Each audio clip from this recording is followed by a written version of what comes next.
моральному духу України. Тому що якщо українці чують, що вони наодинці, що вони борються з цим проблемом. Mais attends, c'est vrai? Je ne comprends pas pourquoi lui, il continue à croire que les États-Unis en ont encore quelque chose à faire de lui. Ви поставили мені питання, чи ми це розглядаємо, я відповідаю вам ні. Si vous vous demandez c'est à quoi qu'il a répondu non, l'Allemagne n'envisage pas de fournir des Taurus à l'Ukraine, déclare le ministre allemand de la Défense. Yeah, Donald Trump, listen, man, I supported him this last year. I apologize for doing so. It was a bad calculation. At the time, it seemed like the right one. But he should be impeached and removed for this one. Et surtout, ce que je voulais commenter aussi, c'est ce que Trump a fait maintenant de l'Ukraine. Quand je vous disais qu'il était passé à autre chose par rapport à l'Ukraine, les gens ne croyaient pas. Zelensky s'attendait à voir Donald Trump au G7 pour pouvoir parler, soi-disant, des sanctions contre la Russie, de pouvoir tordre les bras à la Russie. Moi, je vous avais dit que ça, là, c'est déjà passé. Donald Trump, aujourd'hui, lui, il sait que quoi qu'il arrive, il obtiendra la peau des Ukrainiens, ou en tout cas, il va prendre tout ce qui va rester aux Ukrainiens quand les Russes vont en finir. Mais pour revenir aux difficultés que Donald Trump est en train de rencontrer, et pourquoi le traite de traître, notamment ici, vous avez le comédien Dave Smith, connu pour ses positions anti-israéliennes, qui retire son soutien à Donald Trump et s'excuse publiquement de l'avoir soutenu. Et vous avez plein de gens comme ça qui sont en train de désavouer Trump. Vous avez Tucker Carlson qui dit que voilà, lui il comprend pas qu'est-ce qu'on fait là-bas. Vous avez vu comment il a maltraité le sénateur Ted Cruz. Et donc je vais vous faire écouter la réaction. It was in 2007 that the Pentagon told George W. Bush that we cannot go to war with Iran because we do not have escalation dominance against them, essentially meaning that they can hit all of our bases and embassies in the region, and we are very vulnerable to them. And we've already seen demonstrated since the Israeli attack that the Iranian the missiles that they sent last year toward Israel, as many of us guessed, that wasn't really their best. They were intentionally making an attack that wouldn't really hurt anybody, that wouldn't really lead to a war, which Iran has done over and over again. But now we've pushed them to the point where they probably don't feel that they have the option not to respond. And Donald Trump telling them to come back to the negotiating table now is a joke. Yeah. I mean, what a impotent leader to be sitting there talking about coming back to the negotiating table. It's like sitting after Pearl Harbor. Et donc, ici, même ces gens-là, je me souviens que ces gens-là ont partagé à peu près les mêmes opinions sur les bêtises de Kamala Harris et sur sa capacité à diriger les États-Unis. Et comme on dit, apparemment, c'est partout pareil dans l'Occident. Le choix est un choix par défaut. Tu choisis le pire de ce que tu ne veux pas accepter. Et donc, c'est ce qu'on a eu aux États-Unis. Ils ont soutenu Donald Trump et maintenant ils se rendent compte que voilà, il y a peut-être un problème avec Donald Trump, moi y compris, parce que moi, autant Donald Trump était plus convaincant pour l'Amérique que Kamala Harris, et pour les Américains ça fait sens, mais autant pour la politique étrangère, dites-vous si Donald Trump c'est ça, qu'est-ce que ça aurait donné Kamala Harris? Est-ce qu'on aurait attendu jusqu'à maintenant pour voir ce que l'on voit là? Et encore, Donald Trump il y va en reculant. Qu'est-ce que ça aurait été si c'est Kamala Harris qui aurait été là au pouvoir? Parce qu'on critique Donald Trump, forcément avec raison. Aujourd'hui, je ne peux pas le nier. Mais qu'est-ce que ça aurait été si Kamala Harris qui serait à la Maison-Blanche? Qu'aurions-nous vécu? And telling FDR, now's the time to go negotiate with the Japanese. Right. Negotiations are over now. The time for negotiations was before this. And so, yeah, Donald Trump, listen, man, I supported him this last year. I apologize for doing so. It was a bad calculation. At the time, it seemed like the right one. But he should be impeached and removed for this one. Wow. And not on some like not on some ridiculous Nancy Pelosi. Of course the Congress will never do it because they're all a bunch of, you know, corrupt hacks. This is the one thing they support. This is like the Donald Trump. Voilà. Et ici, c'est ce que vous allez voir tout à l'heure dans la vidéo avec Bassem. Tous les politiciens américains, peu importe leurs faux débats, leurs faux combats, comme tous les politiciens en Occident qui aujourd'hui, la majorité d'entre eux sortent de l'élite et donc se connaissent, sont des amis, peu importe leur fausse posture, quand il s'agit d'Israël, soudainement, ils sont tous d'accord. Should be impeached and removed for this. All of his supporters should turn on him. It's the absolute betrayal of everything that he ran and campaigned on and everything that he stood for. And I will say, despite the fact that, you know, Donald Trump supporters have been labeled like a cult following, and that certainly is true for a percentage of his supporters, he is going to lose his coalition over this. I know I don't just speak for myself when I say there are a lot of us who simply will not go along with this. So it's just a devastating mistake. By the way, on top of that, he's also going to lose the deportation fight because of this. Because right now he needed all the political capital he could have to turn that, you know, you got a majority support for deportations, but the minority is very mobilized and they're out and they're protesting all around the country. He needed all of his political capital for that move. So here's what we got. The neocons win. More war abroad and, you know, bomb the world and invite the world. No matter who you vote for, you always get John. Voilà. Et donc, c'était pour vous montrer les difficultés que Donald Trump va rencontrer à soutenir ces bêtises de Netanyahou. Mais aussi, je voulais vous rappeler ceci. Parce que l'agenda de l'Ukraine, les gens, on est en train d'oublier l'Ukraine. Poutine, quand on voit comment les Occidentaux traitent l'Iran, et ben non seulement pour tous ceux qui ont de l'intelligence, vous comprenez pourquoi maintenant il est nécessaire pour l'Iran d'avoir sa bombe atomique, mais surtout vous comprenez pourquoi les bêtises de signer des cessez-le-feu avec Zelensky ou quoi que ce soit, c'est à oublier pour les Russes. Parce qu'à chaque fois que quelqu'un se montre de bonne foi avec l'Occident, c'est lui qui finit sous terre. C'est jamais l'inverse. Et ici, Trump, il était en train... Quand ces images, on les a vues, tu savais déjà que voilà, ça sent pas bon pour les Européens et pour l'Ukraine. Ça sent pas bon. Barack Obama and a person named Trudeau didn't want to have Russia in. Voilà. Il s'en prend à Barack Obama ou Trudeau qui ont milité pour l'exclusion de la Russie, mais sans doute il sous-estime la russophobie des Européens par rapport à la Russie. And I would say that was a mistake because I think you wouldn't have a war right now if you had Russia in. Voilà. Donc peut-être que ça c'était vrai, mais je ne pense pas, puisque de toute manière, même si la Russie a été exclue après l'invasion de la Crimée, Poutine prévenait l'Occident depuis 2007 et ils l'ont toujours ignoré. Qu'il fallait arrêter l'extension de l'OTAN vers la Russie et encore moins de rajouter Maïdan et tout le reste. And you wouldn't have a war right now if Trump were president 4 years ago, but it didn't work out that way. But it used to be the G8, and now it's, I guess, what's that, 8 years ago, it switched over. They threw Russia out, which I claimed was a very big mistake. Even though I wasn't in politics then, I was very loud about it. It was a mistake in that you spend so much time talking about Russia.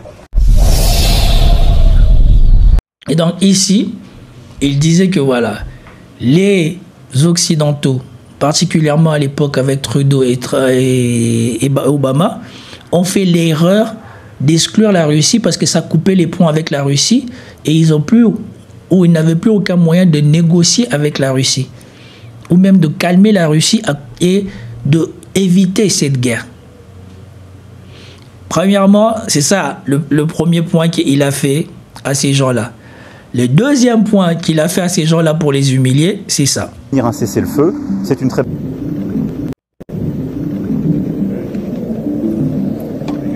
Si les États-Unis d'Amérique peuvent obtenir un cessez-le-feu, c'est une très bonne chose. Et la France le soutiendra et nous le souhaitons. Voilà. Comme toujours, Shérif Cocorico ne peut pas s'empêcher de faire un effet de communication. Il ne peut pas rater une occasion de vouloir ramener sa fraise, de vouloir prendre la lumière sur le plan international. Comme sur le plan national, il est mort, il est flagada. Plus personne s'intéresse à ce qu'il va faire ou même à ce qu'il dit. Il ne peut plus exister que sur le plan international. Et donc, il ne peut jamais rater une occasion de vouloir ramener sa fraise.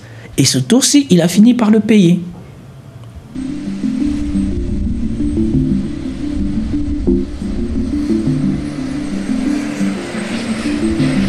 président Emmanuel Macron de France, pour se faire de la publicité, a dit par erreur que j'avais quitté le sommet du G7 au Canada pour retourner à Washington pour travailler à un cessez-le-feu entre Israël et l'Iran.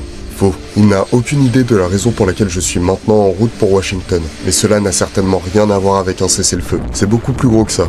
Volontairement ou pas, Emmanuel Macron ne comprend jamais rien. Voilà. Voilà, une fois de plus encore, lui c'était le numéro 1, le meneur de l'Europe anti-Poutine. Et bien une fois de plus encore, il s'est fait humilier. Et je ne sais pas combien de fois ça va arriver. Mais en même temps, il n'a que ça pour exister maintenant. Parce que sans ça, c'est un président, je ne sais pas c'est un président de quoi.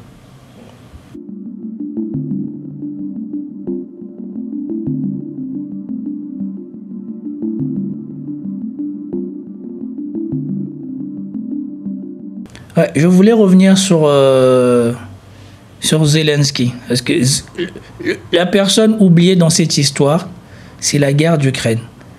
Comme la dernière fois, quand Gaza avait commencé, l'Ukraine avait été oubliée. Et ce tour-ci, c'est encore pire, parce qu'on a deux publications. Les attaques russes s'intensifient. Et voilà, c'était ici. Ici, on a annoncé que Zelensky devait rencontrer Donald Trump au G7. Donald Trump est parti sans avoir rencontré Zelensky. Zelensky, il espérait. Je crois que c'est là, c'est dit ici. І це дуже говорити. У нас буде можливість, напевно, у час канадійського саміту G7 поговорити з президентом Трампом. Ce tour-ci, ça se voit que les jours sont durs. Regardez-le. On aurait dit on a oublié de le maquiller. Il a des cernes, il a tout. Tout ce que d'habitude il n'a pas, aujourd'hui il les a sur son visage. І це дуже серйозні сигнали від міністра оборони Сполучених Штатів Америки. Вони болючі, навіть просто слова болючі. Чому? Тому що війна – це не тільки зброя. Війна, передусім, це люди. Моральний дух цих людей найголовніше. І тому ці слова міністра оборони Сполучених Штатів Америки, вони іноді болючіші за куль, тому що вони б'ють по моральному духу України. Тому що якщо українці чують, що вони наодинці, що вони борються з цим проблемом. Mais attends, c'est vrai. Je ne comprends pas pourquoi lui, il continue à croire que les États-Unis en ont encore quelque chose à faire de lui. Les États-Unis savent que la plupart de l'argent qu'ils ont donné avant, il y a une partie qui est restée chez eux qui payait directement les industries. Mais ce qui est parti en armement, ils ne vont probablement jamais avoir un retour dessus. Comme les Européens, ils peuvent s'asseoir sur le fait qu'ils vont récupérer de l'argent de la part de l'Ukraine. Le peu qui va rester de l'Ukraine, eh ben, ça a déjà été donné en garantie aux Américains, comme je vous ai montré le plan que le secrétaire du Trésor a fait pour l'Ukraine. L'Ukraine va être démantelée par les grandes firmes américaines, comme on voit dans les films. Et donc, ils n'en ont plus rien à faire. Les États-Unis, eux, ont lâché l'affaire pour l'Ukraine. Donc, l'Ukraine n'est pas seule. L'Ukraine est avec ses alliés russophobes. Просто, військовим кашалотам, як русські. Et donc aujourd'hui, nous n'avons pas eu le temps de repartir sur les péripéties de Zelensky, mais c'est aussi que j'avais retenu et que je n'avais pas eu le temps de vous parler. Avant qu'on ait les bombardements, c'était ceci. Regardez ici, quand la réalité rattrape la fiction. Regardez ce qui se passe ici. Добрий день. Олена Халік, Новини Лайф. Пане міністре, до вас перше питання. Ми дуже вдячні за підтримку Німеччини, яка наразі є, але не можемо не спитати, зважаючи на те, як за останній тиждень тільки посилилися обстріли усіх українських міст, Києва зокрема, чи розглядаєте ви поставки Таурусів нам?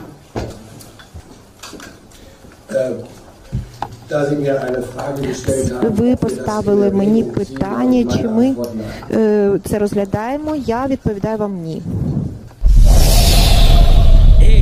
Si vous vous demandez c'est à quoi qu'il a répondu non, l'Allemagne n'envisage pas de fournir des Taurus à l'Ukraine, déclare le ministre allemand de la Défense.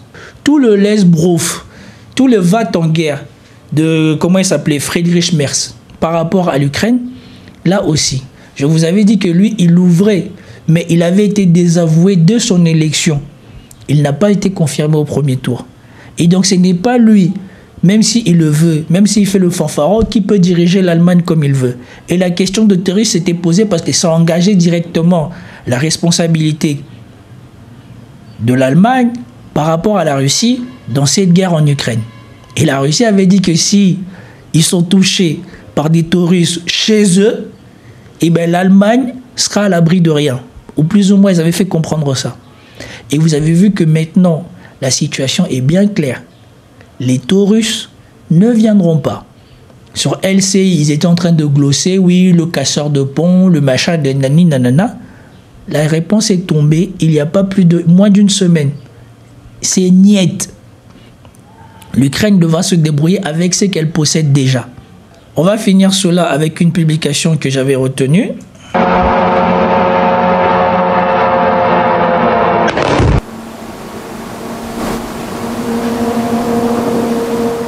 Балістична ракета попала в 9-поверховий будинок, знищено повністю під'їзд, знищено цей під'їзд аж до підвальних приміщень, тому що це було пряме попадання. Voilà. Donc apparemment, les Russes intensifient leurs opérations en Ukraine et particulièrement à Kiev. Et donc vous comprenez que la situation est en train de s'empirer. Et la seule personne qui a perdu dans cette histoire de Israël-Iran, c'est Zelensky. Parce qu'une partie des armes qu'on devait lui fournir sont parties en Israël. On avait appris ça avec le live il y a deux lives avant, qu'il y avait plus de 20 000 missiles américains qui avaient été livrés aux Israéliens. Et donc vous comprenez bien que les Américains, ils étaient déjà au courant de cette opération israélienne puisque c'était donné en prévision de la protection d'Israël par rapport à une riposte iranienne. Et donc Rubio a menti, puisqu'ils avaient déjà acheminé en Israël de quoi se défendre par rapport à ce qu'ils envisageaient de faire en Iran. Et donc l'Ukraine, côté armement, côté américain, c'est niet. C'est pour ça que je vous avais dit, même avec l'argent des Européens, on n'est pas sûr que l'Ukraine tiendra encore longtemps. Et vous voyez bien que s'il y a bien un endroit où on a encore plus besoin de l'armement anti-aérien, c'est en Israël. Et donc ça se fait aux dépens de l'Ukraine. Et vous voyez ici que l'Ukraine, et particulièrement Kiev, qui se vantait, souvenez-vous de son LCI qui disait oui, mais à Kiev aussi, on fait de la résistance en buvant du café sur les terrasses des bars comme les Occidentaux. Et bien voilà, allez boire des cafés maintenant aujourd'hui. Відповідно, на даний момент можу сказати, що по місту Київ загинуло 14 чоловік, поранено 44.